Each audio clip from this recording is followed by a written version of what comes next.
Сега ще ви кажем за една мома и за един ердянинки, ко са ги женили. Един баща имал син за женитба, па си тражил да си найде. Повалили му едно девойче и они отишли у дома на девойчето да напитување. Посретнали ги мајка баща, посретнали, удумали када ида. И дошло време, ошли си и кога дошло време дано да ида да вода момата, мајката и башата на момата све живо приготвили, чекали, никакви ги нема, но се ставнило. И си легли. Тети усред ноч сватовете ида. Станали, отворили порти, посретнали ги и башата на момата рекал: ма свато, какво е това чудо бре усред ноч? Мани, свато, додек идем да заемем брашно за погач, па додек заемем дрей, па да заемем шишеретија, па торба, оно време се мина много. Па идем един ошел на воденица, един умрел, един болен, не дава ја, та те за това се забавимо.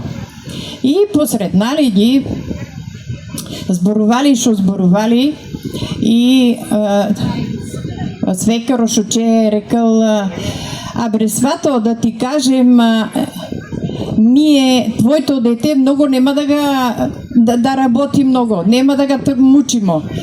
Имам едно ливатче по-нагорке, оно е малечко, па у средата има круша, па под крушата има кладенец, па ка сака, че пласти, па ка сака, че седи на сенќа, нема да ја моримо от работа. Ама башата стоял, мислил и си рекал: Боже, ја у какъв народ, че си дадем дете. И зборували още шо зборували и че си пода, ама сакали да взема и момата. А башата рекал: не, чекайте малко. Она има още малко дарове да си доправи до сватбата и тъй как ги направи, я че ви съобщим, вие че дойдете и че я водите. Ошли си.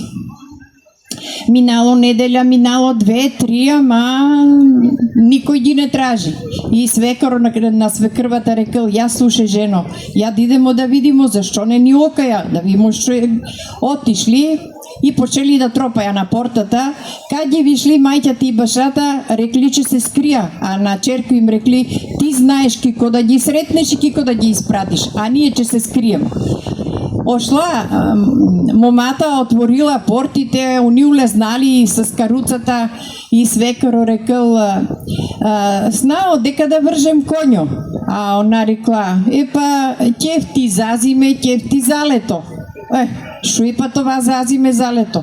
А она рекла: ма ти ум имаш ли у главата, не знаеш ли? Кефти за каруцата, кефти за саните. За кое сакаш за това? И поканила ги, улезнали унетре и он: да ми дадеш малко вода, аз съм много морен. Рекла: вода нема, я не съм доносила, ама има мутеница. Но мутеницата е по-убава, дай. И она усипала у едно паниче мутеница и му дала. Он пивнал, ма се устресал, ма много кисела. Кисела, че ние нема дека да я държимо, та смо я сипали у помијателник. И он почел да плюе и пошел да върли паницата. А она рекла: стой, Бога ми, ти тате не мой, не върли паницата. Па на част мама ушо чиде по надвор. И той рекал: я слушай да ти кажа, ни съм я за вас, ни сте вие за мене. Та така момата се отървала, та се не оженила.